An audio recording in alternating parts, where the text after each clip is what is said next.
a student in Kerala Ayurveda from Milpitas, California. Today I'm presenting about Ayurveda and herbs. Like, I got a funny subtitle for it, grandmother's remedies done right. Because I feel like Ayurveda, it's becoming popular. The more it's becoming popular, more misinformation is spreading. So I want to clear some of those things, hopefully. And yeah, before we start, I like to read the disclaimer. The content provided in this presentation is for information and education purpose only. The information provided herein is not prescribe, diagnose, or treat or prevent medical advice for any treatment or diseases. Please consult a qualified medical doctor for any health problem. Thank you. And yes, as I was saying, I'm an Ayurvedic health coach. Now I'm studying to become Ayurvedic health counselor from Kerala Ayurveda in California. They are helping me with all this presentation, but they are not liable. And I may do something wrong. I'm doing everything on my best knowledge. So about me, I'm Ashwini. I did MS in organic chemistry. Don't ask me how I became from organic chemistry Ayurveda. It's a long story. When I came to US, I started working as a teacher. So yeah, I was just starting to introduce myself. My name is Ashwini. I'm an Ayurvedic health coach who is studying to become Ayurvedic health counselor from Kerala University in California. And I'm currently Ayurvedic health coach. So yeah, today's topic is about Ayurveda and herbs. Ayurveda offers a powerful and effective solution for day-to-day challenges. However, mindful to use Ayurvedic herbs because like we are starting to know a little bit more about Ayurveda. I want us to really understand how deep Ayurveda is. It's very one-on-one. You cannot you cannot say the same herbs one person versus the other. It's going to be totally different because it depends on the herb. It also depends on the person. This is the challenge we are facing, that when we think about Ayurveda. That's gonna be my topic today, to make you understand how we can understand, what's the herb right for me, what's the herb which is right for everyone. So I will start with Ayurveda one-on-one because the basics of Ayurveda needs to be known for this knowledge. Like this is like ABCs of Ayurveda. If you know the Herbology of this, you will understand why the herb is the way it is more. And the Drvya Shastra. Drvya Shastra is Ayurvedic Herbology. Do's and don'ts. This is my favorite one because we're going to talk about don'ts as well as do's. There are a lot of things which will help you in everyday life because of Ayurveda. You can use in everyday life.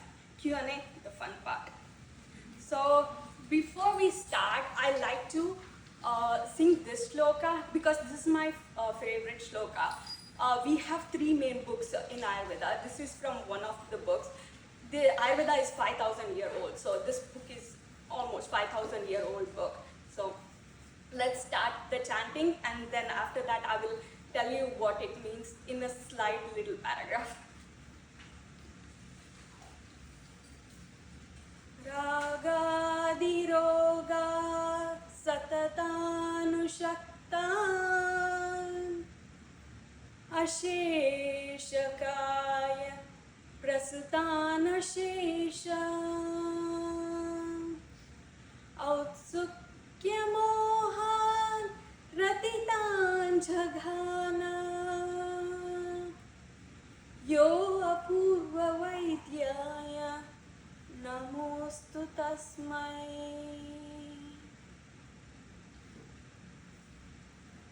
Thank you, everyone. So, when we talk about mental health, which is connected to physical health, we always think about this is such a modern concept, probably like a decade-old concept. But according to this shloka, the disease we get is because of raga. What is raga? Raga is a desire. The desire of raga is not always the positive desire we are talking about. The positive desire is we wanting to learn yoga. That's a positive desire we need to have in life. The negative desire we have is like, I have a house, I want a bigger house. I have a bigger house, I want a bigger house. It never stops. that's the negative raga we are talking about. There is a constant pendulum between raga and dvesha. So what is dvesha? Dvesha is another side of the pendulum. It's like the aversion, which we don't want something which we already have. Like we have like a car and it's breaking down. We don't want it. We constantly thinking about the car. Why is this car in my house? I cannot get rid of it. People are not taking it. Like that stress which induces inside our brain because of that dvesha. So it's a constant pendulum between raga and dvesha. Like we don't want something we have, we don't have something we want. That kind of stress creates diseases according to Ayurveda. So when we talk about mental health, they were talking about how subtle our system is and how our mental health causes physical health diseases in the first shloka. So this shloka, like they were talking about, you can see this only 2 lines in that shloka. According to our teachers, this shloka, they were like in olden days, they were like teaching for like months together. It's only 2 lines, but it has like such a deeper meaning inside it. That's the wonderful news about Ayurveda. Like it has like a huge books, but like 1 line or 2 line has like a huge deep impact on our system. Like they're talking about all subtle energies. Like even when you're doing yoga, you can feel that, oh, I'm doing all this, I feel suddenly like my mental health is increasing. Yeah. Why? Because Vedic system worked on mental health that long. The book is like an encyclopedia, I guess. Like I really like to study Ayurveda, that's the reason why. So as I was talking about, Ayurveda is a 5,000 year uninterrupted science. The reason it is uninterrupted was Vedic system and knowledge was there throughout India, but when British invaded India, what happened was they were trying to get rid of Ayurveda from north to the southern part of the India. But in remote parts of Kerala, that's where my teachers are from, so they have like a lineage based, as in like their parents, grandparents, everybody studied Ayurveda. So they were talking about how Britishers got rid of all Ayurveda from north to south, but they couldn't go to remote parts of Kerala. That's where they're from. That's the knowledge they are trying to tell us. Like we know Ayurveda as Indians, but we don't know how deep it is. We don't know how powerful it is, the tool we have. It's a sister science of yoga, because all system comes from Vedic knowledge. And also there is another one, Jyotisha, which is Vedic astrology. Nobody in this day like are talking about it. It's also a fun concept where it's an astrology which is very science based. Like you have to think about, oh, this is making this. It's a fun. I don't know much about it. I know only Ayurveda right now, but I know it's really amazing. And it's a holistic science. The reason why we are saying Ayurveda is holistic is because we are thinking a person as a whole. We are not thinking like, oh, how do I think about their heart, kidney? No, we are thinking that person as a whole. Oh, why is this happening? What is the whole thing happening? How their system is reacting to the things happening. That's holistic it is. And helping people who are unwell. So there is a shloka in Ayurveda. Swastasya swastha rakshanam, aturasya roga prashamanam. That is, helping people who are unwell to become healthy, and people who are unhealthy to stay healthy. We only talk about like when we want to be healthy, we are always thinking, okay, I have this problem, how do I solve this? But Ayurveda doesn't talk in that language. Ayurveda always talks in, oh, I'm already healthy, how do I keep my health? We have like a whole chapter in like, oh, how do you make sure the person who is already healthy to continuing to be healthy? That's the beauty of Ayurveda. Like we practice everything which Ayurveda told us. It's like mind-blowing how your system reacts to it. I am the standing example of it. And so let's start with the basics of Ayurveda. These are ABCs of Ayurveda. The first one is Pancha Mahabhutas, the 5 great elements. When you think about everything in this universe, you think about these 5 elements. These five elements is present in everything in the universe. The first one is ether, air, fire, water, and earth. All these five elements are present. So if you think about this table has earth element in it, probably some air in it. It has hollow space. So we think about that like, oh, our body, what does it has? What are the elements it is combined of? We think about all the elements inside our body and outside our body as like five great elements. What are the elements we have? What are the elements the universe has? So that concept gives us more flexibility in understanding our body. It's not like, oh, just being this versus this. It's more like, okay, this is how it's working, and how do I think about a herb which will help me with the different quality. We need opposite quality herbs which will help me with the person who is suffering. That's the ideology we think about from. And three doshas. The three doshas concept is very individualized to Ayurveda. I mean, we have some terminologies in West about how Vata, Pitta and Kapha is, but we don't have this deeper understanding how much Ayurveda considers Vata, Pitta, Kapha as. So what is Vata, Pitta and Kapha? Vata consists of air and earth. If you think about air and earth, it's an energy of movement. So Vata is always moving. We have, when you are doing pranayama, you are also doing anulom and vilom. So you're taking breath in and breath out. That's like, we are trying to move Vata downwards according to Ayurveda. So Vata is always the movement of, with the energy of the movement. What is Pitta? Pitta is fire and water. If you think about it, fire and water are two different qualities. If there is a fire and if you pour water in it, what's going to happen? The fire is going to just go down. But there is enough water for the fire to not go down, but there is enough fire so that we don't burn. Like if there was like fire inside us, we would have burned. And also fire, this is like a translation of Tejas. In Sanskrit, Tejas can be fire, but sometimes it's not fire as well. It's when you talk about a person, you're like, oh my God, that person is so energetic. He has fire in him. He's a go-getter. You're not talking about physical form of fire. He's not physically on fire. He's just fire. We call that person, oh, that's a Pitta person. He has a lot of energy in him. He's a go-getter. That's the word conversion which I like you to think about. It's just not fire, it's Tejas. And Kapha. Kapha is water and earth. This is an energy of grounding. When you think about Kapha as a person, you will think about like a warm person who likes to hug you, who has the grounding nature in them. Kapha always has that grounding energy in it. So we have three doshas, Vata, Pitta and Kapha. Vata is movement, fire, Pitta is fire, and Kapha is grounding energy. And now we have three gunas. Vata, Pitta, Kapha are the energy inside our body. But Triguna, we can say Triguna is more like a subtle energy for our mind. It can be mind, sometimes we talk about it not in terms of mind as well, but it's more towards mind.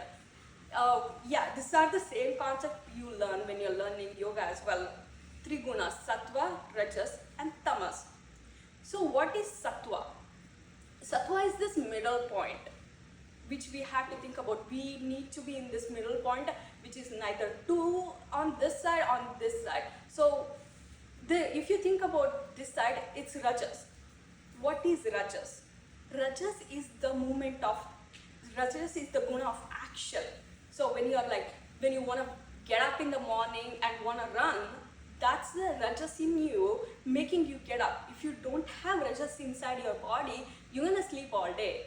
That's where the tamas come in. Like when 10 o'clock hits, when you're sleeping, when you want to sleep, the tamas is the energy inside your body which kicks in and tells you, okay, it's time to sleep whenever you want to sleep. If you don't have tamas inside your body, that's when we think the person has insomnia or something abnormalities related to tamas, they need more tamasic energy. In the people define sattva, rajas, and tamas as like sattva is this persona we all want to achieve, and the rajas and tamas is like the negative qualities. It's not always negative when you have rajas and tamas inside your body. Sometimes it's good to have tamas inside your body. That's what making you sleep, like I said. Sometimes it's good to have rajas inside your body. That's why making you go-getter and you want to achieve the things in the morning, what you want to achieve. But it becomes only the problematic part when you are in like really far off the pendulum, when you have too much rajas in body. Like you want to be a go-getter, you cannot sleep, you are thinking about what you're working on the whole day, and even when you want to sleep, you have rajas in you that you're thinking. The constant thinking makes you not sleep, so that's when rajas become problematic. But if you just have enough amount of sattva, rajas and tamas inside your body, that's the perfection or ideology we are trying to achieve as all human beings. Even nature. Everything we see in nature has a combination of this. Some has more tamas, some has more rajas, which is not a problem unless it becomes like a disease. But other than that, having a little bit of sattva and a little bit of rajas and a little bit of tamas inside your body is good. So what are our takeaways? We learned that Ayurveda is a sister science of yoga and from Vedic foundation. And Ayurveda is individualized science.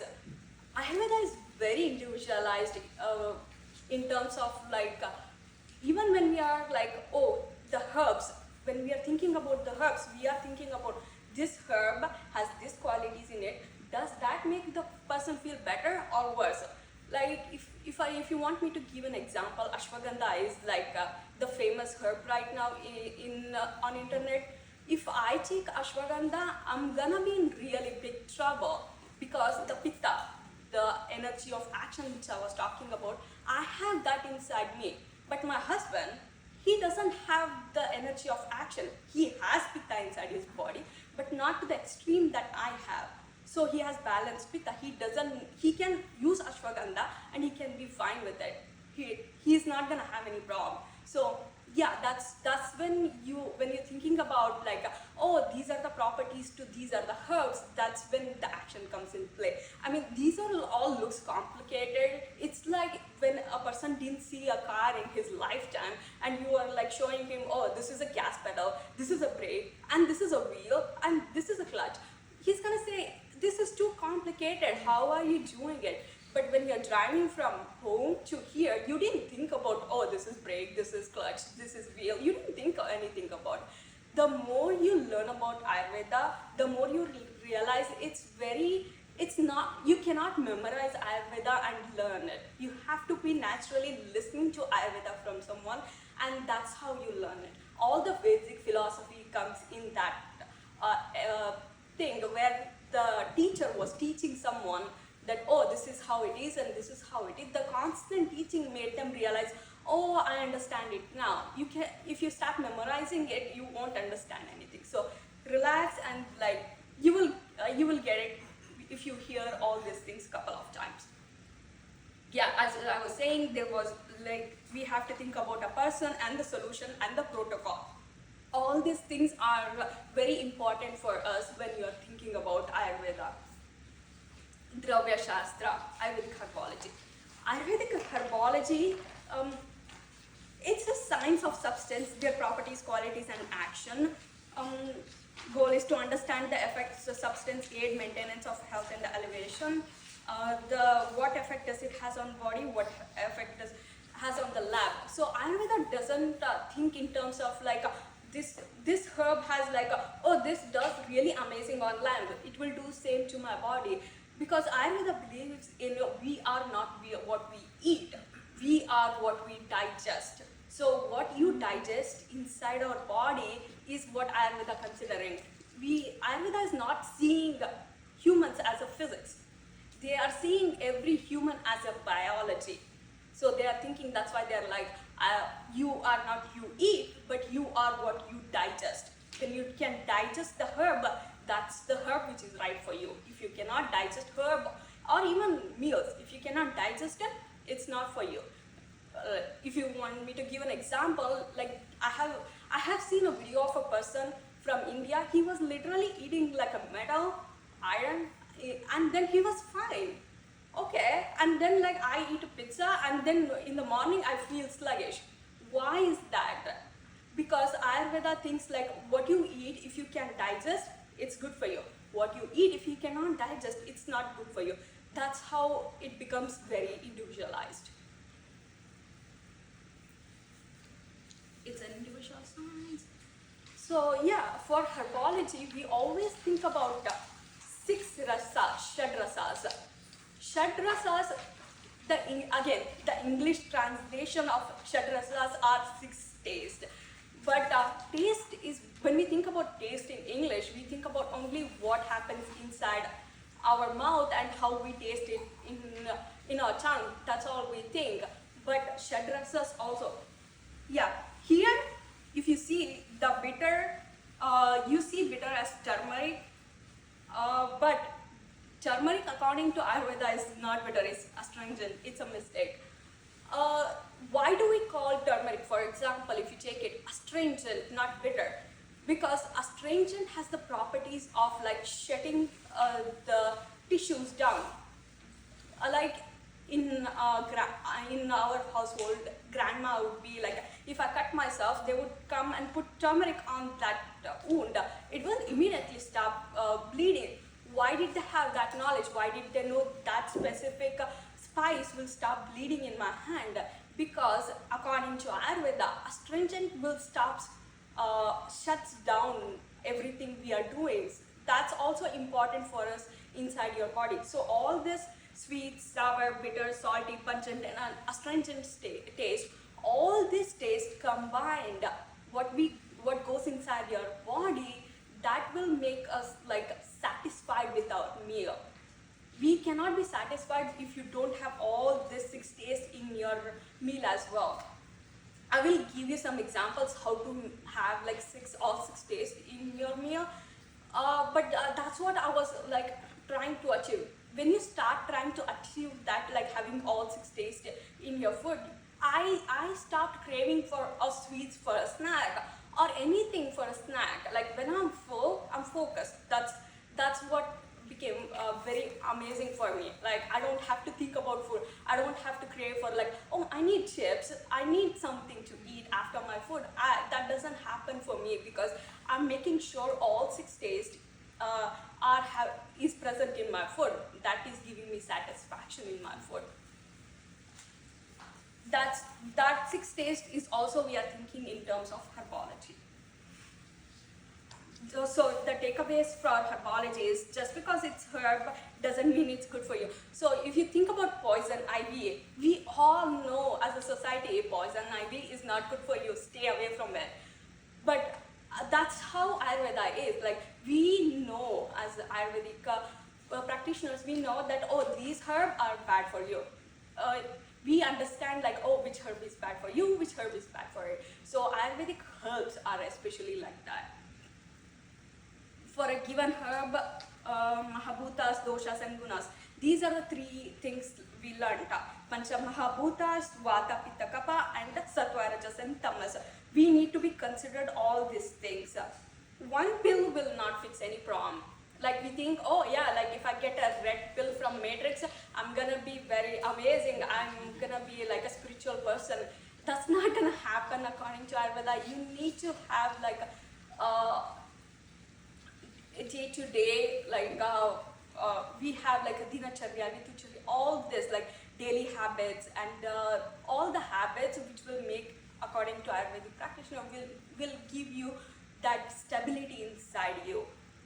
Herbs has to be prepared appropriately. This is another important thing according to Ayurveda. When there is a herb, we are not woodpeckers. We cannot just go on a bark of tree and consume it and hoping that it will digest. It may not digest, but sometimes worse, it will have adverse effects. Like I constantly see like younger generation kids. I'm also younger generation, but that's beside the point.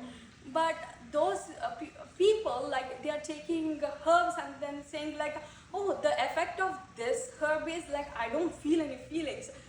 When did we as a society think that, oh, not feeling anything is good for us? That's a side effect of that herb.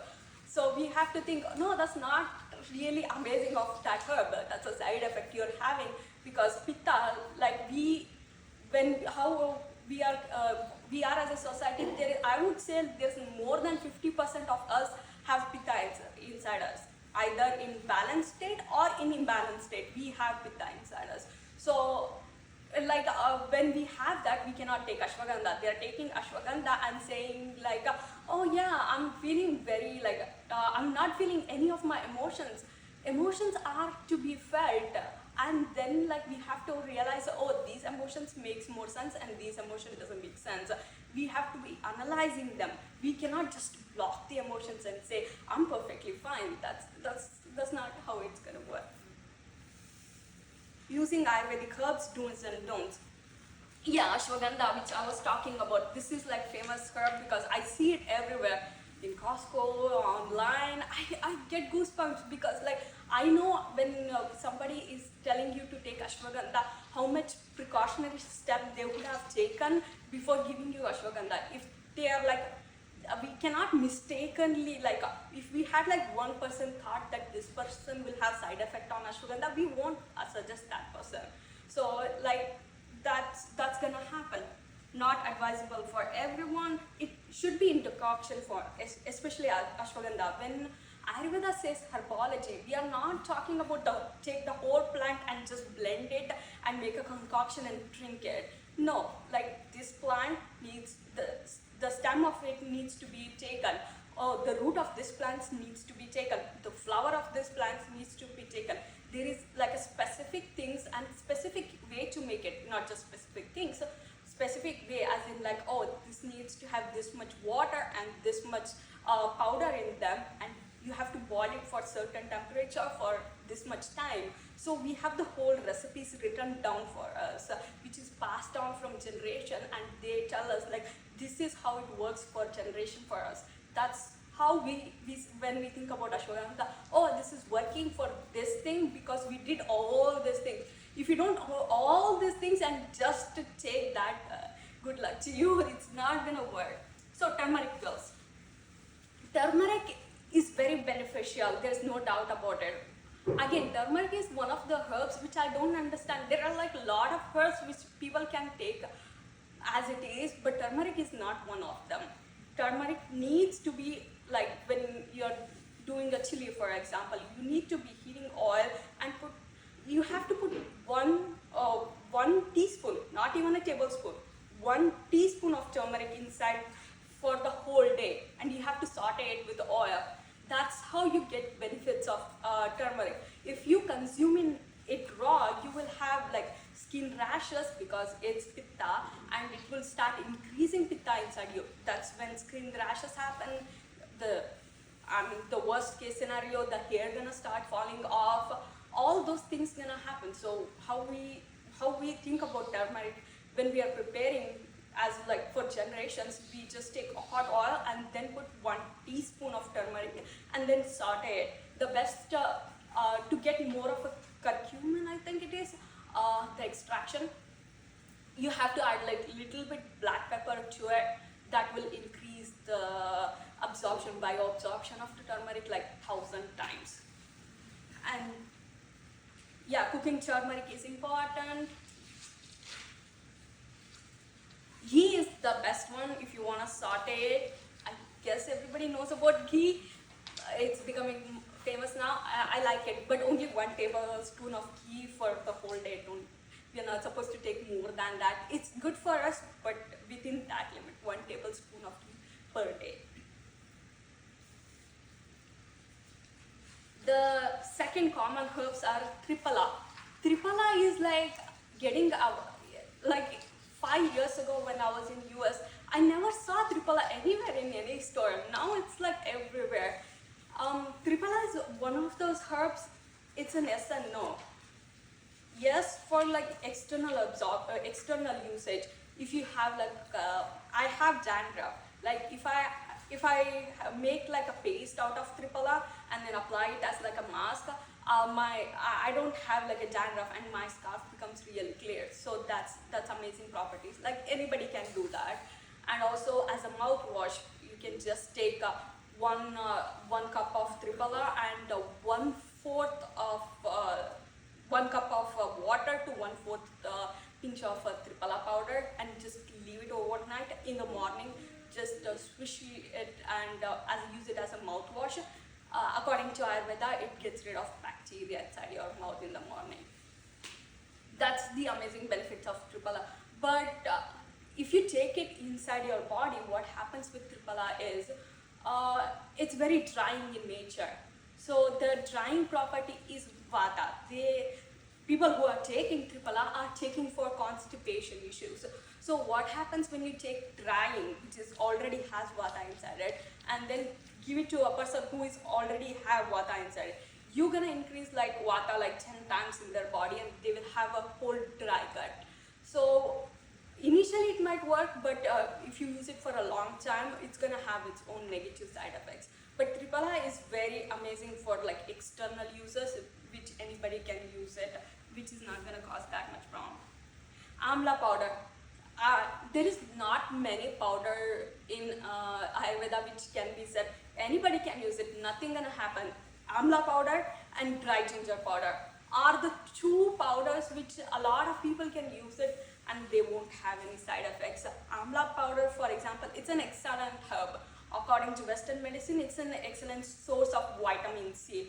Like if you have like a sinus, you take amla powder and put some honey in it and then mix it up and make it like a paste. And if you start taking that paste, you will feel like initial days of cold, not like when you're like a week old cold, but like when you're starting to get cold, it's a great thing which I personally use, and I have like seen benefits of it. It just gets rid of that ickiness inside our throat or like a nose congestion. But amla powder in itself, you can use it like in your everyday cooking. Like when you're cooking something like a stew or something, you can just add a pinch of amla powder in it. It will give you that acidity. If you don't want to use lemon or any like acidic flavors inside your in your cooking, you can use amla powder. That's amazing substitute, and it has a lot of benefits. And yeah, coriander, cumin and fennel. If you go ask a person who is from India, who has been studying Ayurveda for generation, what is CCFT? They're gonna be like, what are you talking about? This is more like a Western concept. The CCF, when Ayurveda came to West, they started doing this concoction of coriander powder, cumin powder and fennel powder. I have coriander, cumin and fennel if you guys want to see it. This coriander, cumin and fennel, if you just mix it, if you can have it for tea or you can have it for everyday cooking as well. I personally use it like I have like a coffee blender and I blend all the spices in it, coriander, cumin and fennel, and add it to everything I'm cooking. It will give you a lot of 6 tastes. 3 of the 6 tastes is in coriander, cumin and fennel. And if you want to add more of the taste, you can add chilies and I think salt and lemon. If you add all this and this, you have all 6 tastes in your cooking. That will start tasting amazing and you will get satisfaction of that food more. If you want to swap out for your curry powder to CCF, I would recommend that. And okay, the next is constipation and bloating. These are like the main problems I see.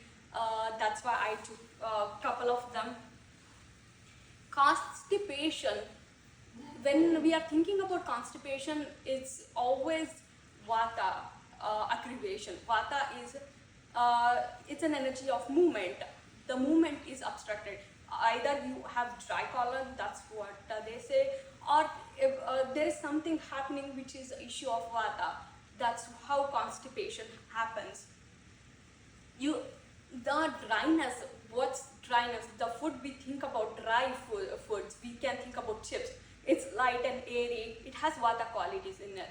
If you start taking that when you have constipation, yes, that's going to increase constipation. Uncooked salads also sometimes will increase vata inside your body. If you are suffering with constipation, I would say avoid the uncooked salads and cold drinks. I know people love cold drinks here. I ask people like, don't put ice in my tea. I don't like it. They don't listen. They're like, that's gonna cost $1 extra. I don't like that. I like my teas to be a little bit hotter side. So black raisins, figs, and prunes. Prunes is like a well-known recipe in West. You can just soak all of this, not 10 to 15 figs, like one couple of figs and couple of prunes overnight. And what I do is I blend them with the soaked almonds, and then I take the skin off of the almonds and throw that water out, and then I blend everything, and it's like a really good morning.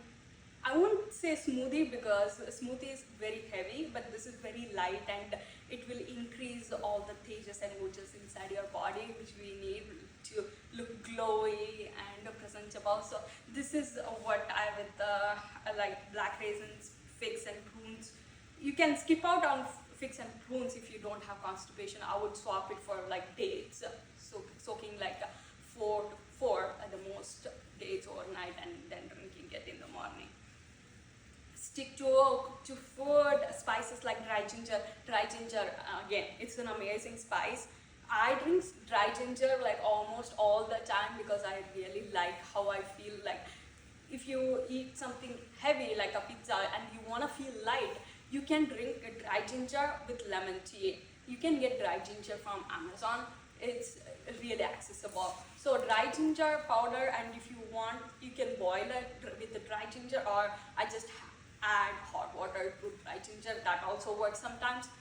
So dry ginger with lemon and water, hot water is amazing thing for me to drink to feel light and grounded a little bit. Coriander and fennel. Massage your okay. Massaging. So we when we think about Ayurveda emphasizes more on abhyanga. That's a self massage to your body. The massaging just is not just a physical form. It's not like, oh, it is helping me with my skin. It's also inside. We think about marma points. It's little bit, marma points are like the points which we have inside our body. If you calm those marma points, it's very beneficial for us. I think Chinese medicine also has something like that. I forgot what its name is. So that will help you massaging on your body with sesame oil. But if you're feeling when you use sesame oil, you are getting acne and back acne, that means you have pitta. That means you have a little bit more fire inside your body. So it is causing pitta aggravation. So I would see Ayurvedic practitioner if that's happening to you. Or like if you don't want that to happen, you can use coconut oil as well. That's also amazing. I would just recommend sesame oil first and then coconut oil, because coconut oil is little bit more kapha, so it will ground you more than what you need sometimes. So like people who have like a lot of kapha in their body, if they start massaging with coconut oil, they will just sleep for a whole day and they won't talk to you at all. So we don't want that much grounding for anyone. And this is rose jam kind of preparation. You just adding rose petals to sugar and little bit of lemon, and you're making a jam that will help you in calming that. Oh, I'm sorry. I'm so sorry. Okay. Coriander, cumin, and fennel tea with less cumin. Yes, constipation. If you are feeling constipated, I would say less for cumin, because cumin will, if you already have constipation as a problem, cumin will aggravate a little bit of constipation. Ajwain, I don't have ajwain. Ajwain is called carom seeds in English. That's also very helpful when you feel just bloated. Even if you don't have constipation, you're feeling bloated after eating a meal.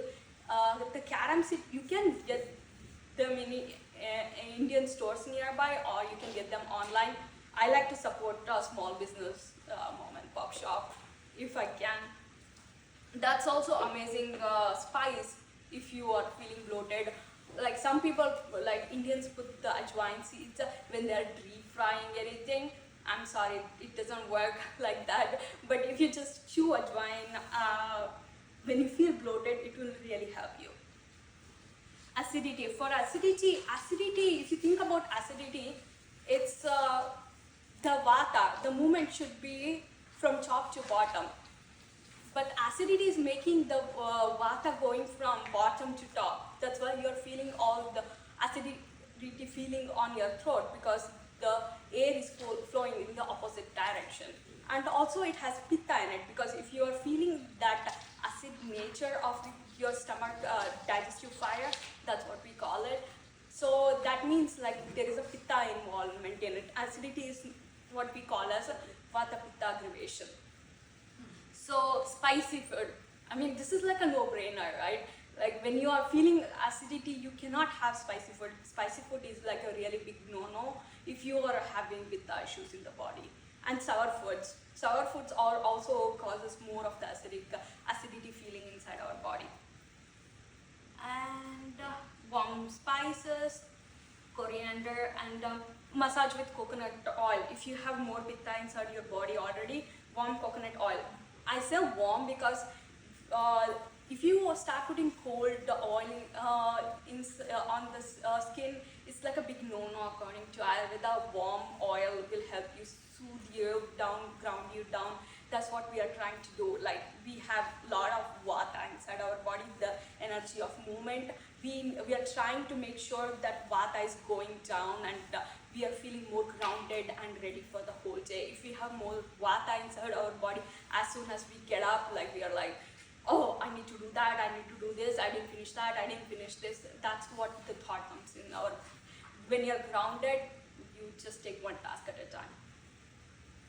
Gulkand. Gulkand is a rose. This is what I was reading, I'm so sorry. Rose jam.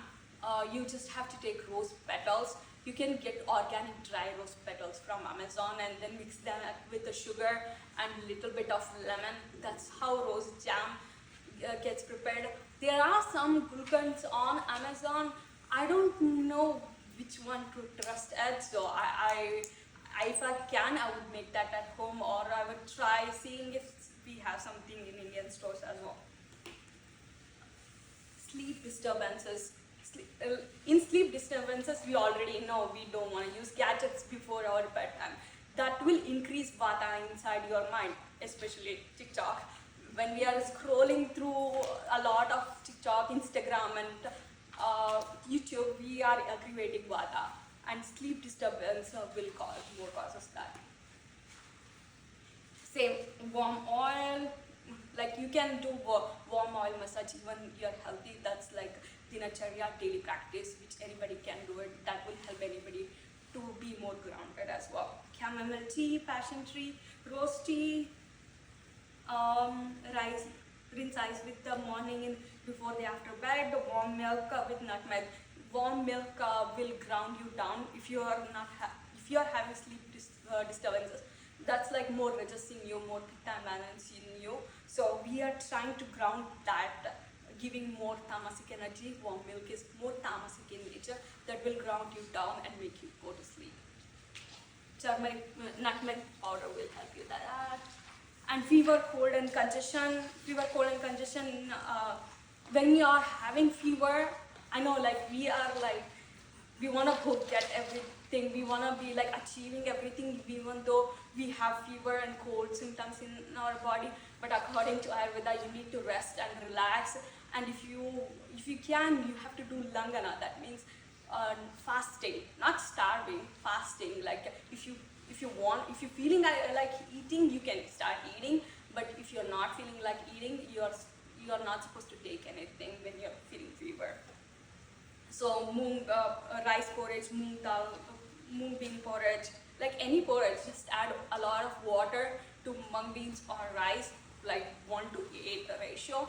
That will give you it's very like soupy kind of consistency with the rice. That will help you with that. and fasting. Pomegranate for snack. We cannot have snacks when we are already having fever, so pomegranate, you can eat that even at fever. And this is like a tea which will help you with the fever as well. And the cold foods, yeah, again, no cold foods and cold water if you are already on fever. So it is already like pitta inside you, the fire inside you is already activated. It's going everywhere, and if you come, like your digestive fire is almost 0 to none, like it's not working. It's taking all the energy inside from your stomach to outside so that it can kill bacteria everywhere inside your body. So you have to ground and you have to soothe your body. Steam inhalation with the tulsi and turmeric. You can just do steam inhalation if you don't get tulsi or turmeric inside your cabinetry. Steam inhalation will help you relax all the muscles and help you with the cold and congestion. I do that every time I have cold and it's amazing. Even for sinusitis, you can do that. And ginger, gargle with warm salt. Yes, gargle with warm water with inside salt in it. That will get rid of like itchiness you feel when you have throat, when you're feeling cough. I did that when I was in India. I got cough last time. I did that like continuously for like 2 days. My cough was like gone. I had my brother's marriage. I wanted to get better. So yeah. Otherwise, like it would have taken a week or so for me to get rid of it. Avoid heavy, cheesy, oily foods, sweets and breads. Don't take head bath when you're sick, because this is, again, you need to keep this region calm. Like I would just say, stay in bed, write nothing on to-do list, and like you're doing nothing, to stay in bed and relax when you have cold, cough and fever as much as you can. Bad breath, we chew, yeah, fennel seeds. When you go to an Indian restaurant, you see like fennel seeds are kept, like you see the seeds, this is the fennel seeds. They keep that outside the restaurant because you don't want to have bad breath like when you eat all that yummy curry. So that's like a solution from Ayurveda. Or you can also do tongue scraping. There is a tongue scraping tool you can get from Amazon. Copper is the better one, but you can also use stainless steel, because copper is little bit harder to manage. You need to wash it with tamarind paste to get rid of all that clogginess. But yeah, you can use that. Strained voice. This is again another one for strained voice, minor cuts. Yeah, turmeric I was talking about, like when you have like a bleeding, you can stop it with turmeric. Like if you have a pinch of it, especially when people are like cutting avocados, it goes inside. Like there are more emergency for avocados cut than anything else in US currently. I mean, like if it's a real emergency, go to the doctor, please. Skin redness, rose water. Rose water is amazing for skin redness because it calms the skin down. I use rose water every day because I love the smell of it, and it just like doesn't make me red. I am usually going out and like even if I'm in sun, I get like really blushy red because of times I mean. Aloe vera. Aloe vera is very, like if you buy aloe vera from the store, it's becoming more and more harder to find real aloe vera. You can just take the stem of the aloe vera, cut it in the middle, and that juice will calms all the skin redness from everything. And yes, when in doubt, ask an Ayurvedic practitioner. Just a reminder, this presentation was informational and education purpose only. For medical concerns, always make sure to consult your doctor. Q&A. Do you have any questions for me? I know I took more time, I'm so sorry. No questions? When you say to add ginger for a tea with lemon, how much is appropriate? I would say like a teaspoon of dry ginger powder and a teaspoon of lemon as well, to 1 glass of warm water. I do have a question also. Aloe vera, when we get the leaves, normally when we cut them, they have like a very pungent taste if you're doing something like eatable.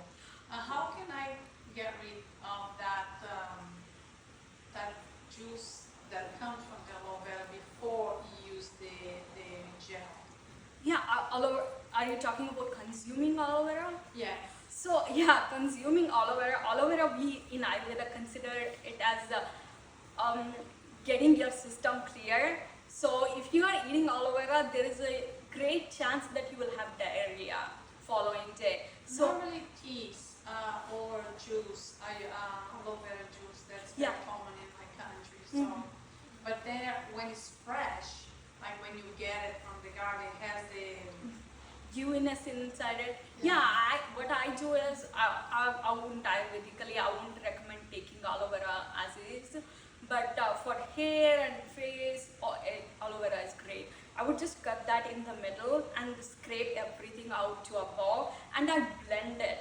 That's when you get rid of the pulp and the blending makes it like the bottle you get on the stores. That's how it is blended in a blender.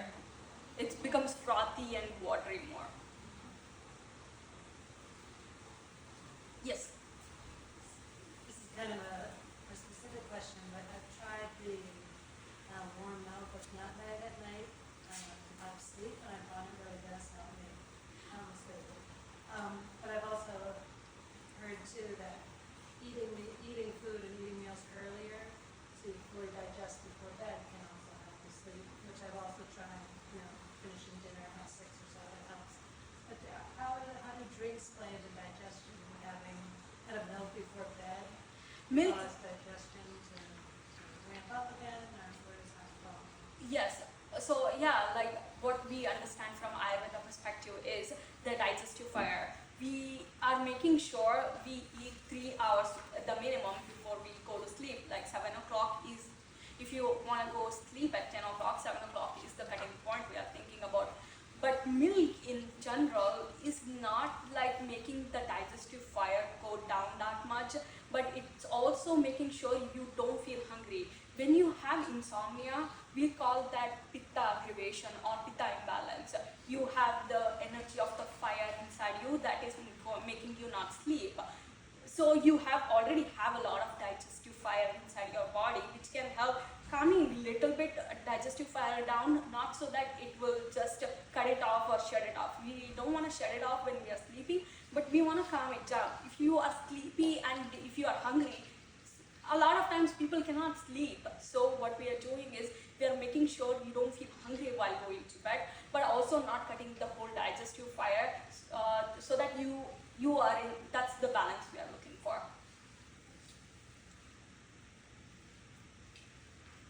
Yes. How do you know, like, I've read that, like, everyone's, like, a one primary dosha, and I've done a couple of, like, quizzes to figure out, and I'm always a little bit of everything. Is there, like, a way, I don't know, is there, like, how do you best know, like, what dosha you're Okay, for the online quizzes, I wouldn't say it's exactly it tells you what dosha you are, because it always told me I'm vata. I don't have vata inside me. Like I have a lot of vata imbalances. My prakriti, that's who you are as a person. That's what you're trying to do. Like when they are trying to put online quizzes, they say doshas. Doshas, according to Ayurveda, is dushana swabhaveti doshas. That which goes out of balance is called dosha. So our body doesn't go out of balance. Our body is always in balance, trying to attain that balance. So when you want to know your prakriti, that's who you are as a person, I would say consult an Ayurvedic practitioner to know really, because those are the people who will give you 100%. Oh, this is you, and this is like 100%. But also on the second point is, you're not only one of the 3 doshas. You can be a mix of vata and pitta and kapha, or you can be a combination of all 3, vata, pitta, kapha. That's very rare. My teachers would never agree if I diagnose someone with, not diagnose, if I tell someone is vata, pitta and kapha, that's how rare it is, but there is a chance. So you can be either vata, pitta, or pitta, kapha, or vata, kapha. So you have all those possibilities. You can be like a combination of 2. That's what I see in most people here. So as a practitioner, how do you determine someone's dosha? Is it a question-answer type of dialogue between 2 people, or? Yeah, like according to the teachers they are teaching, like asking questions is a good idea, but they want us to know based on like how you are answering the different questions I'm asking. Doesn't need to be about Prakriti, like how your day-to-day life is, how do you construct your day. When I start seeing like how do you construct your day versus like how you are as a young person, that I can little bit figure out, oh okay, this person has this much pitta in him and this much vata in him. That's how I think that's the person who he is. And the second way of finding out Prakriti is of Nadi Pariksha. Nadi Pariksha is taking pulse of a person. I don't have certification in Nadi Pariksha. What I know from Nadi Pariksha is like taking pulse will tell them which Prakriti you are for definite purpose. Like they can 100% tell you like who you are as a person with an Nadi Pariksha. So there are many ways, like even Vedic astrology, that will tell you who you are as a person, like that will tell you the Prakriti of you as a person. There is a lot of ways you can tell who you are. Normally how Ayurvedic practitioners do it here in West is asking questions and trying to figure that out. And then, based on your findings, how do you treat, or do you prescribe like a list of stay away from this and lean more towards this to balance your doshas? Or? Oh, as an Ayurvedic practitioner, I cannot treat people or like diagnose people. Advise. Yes, advise people. Yeah, advising people, I would say like according to their Prakriti, if they come to me about some imbalance, especially people who go to Ayurvedic practitioner, they usually go to Ayurvedic practitioner for like, oh, I'm having this issue, can you help me resolve it? So we will try to make sure, we will try to find out what's that person's stability is, and then like what are the imbalances they have. We are going to make sure the person is in stable state. If we try to match that, then the person will stop having the problems they're having, if that makes sense. Yeah. Yes. How do you know if you want to try something? Like, do you just kind of like experiment with like adding a little bit of turmeric, or like I know you were sort of cautious about the ashwagandha. I heard like it had some benefits, like especially with regard to mental health. And I'm just curious about like if you like how do you know like if you would benefit from it or not? Like, is it just sort of process of like trying things or? Okay, for process of trying, I would try with all the spices which you get naturally in stores and Amazon. I would try all the spices. Yeah. But for herbs, ashwagandha is a herb, and turmeric pills is also can be considered a herb. Triphala is a herb. We differentiate herbs from spices. Spices, anybody can try adding spices in their diet, and they can experiment with spices. For herb, especially like for ashwagandha, you need to it goes to a deeper concept of you cannot have ama inside your body.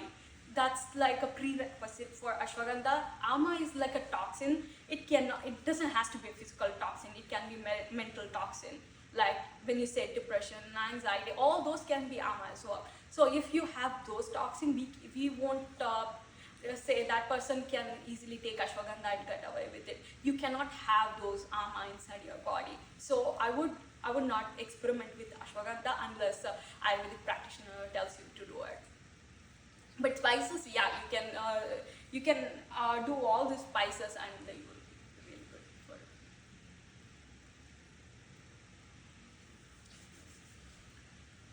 When you read about the pendulum swing, you said, I bow to the ultimate healer who eradicates the root causes of all such diseases.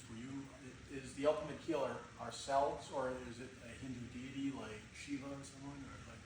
So, okay, Hinduism, when you think about Hinduism, it's not a religion, it's more like a concept. Like you can be Christian and a Hindu at the same time. So it's like it goes into a deeper concept of that. So Hinduism in itself is like, when they are saying like I bow down to a teacher, so they are talking about the person who created Ayurveda. And also, you can also say like according to Ayurveda, there is also a person inside you. You are going down to him inside you.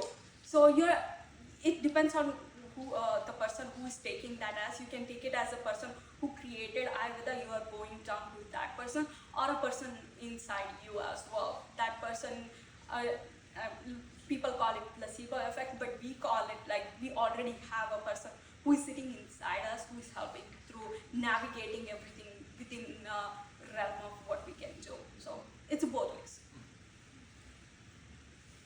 I just had another question just about the soaking the figs and the prunes and the blackberries. What exactly did you say you soaked it in again? And like how much do you soak it? Do you put it like underneath the water? Yes, soaking the prunes, you can soak with water. You just submerging it with water, prunes and figs, and also black raisins. You're just taking all those, like 10 black raisins and 2 figs and 2 prunes. You're just soaking it until it's submerged, and then you're just adding that to blender and just blending it. Or you can just eat it as is, in both ways, however you like it. You also mentioned that you put some almonds in the morning, like you soak the almonds and put it together. So you make like a thin smoothie for the. Yeah, but almonds you cannot have the skin. It's Yeah, very you take- hard to digest. So we'll just take the skin off and then drink it. That works.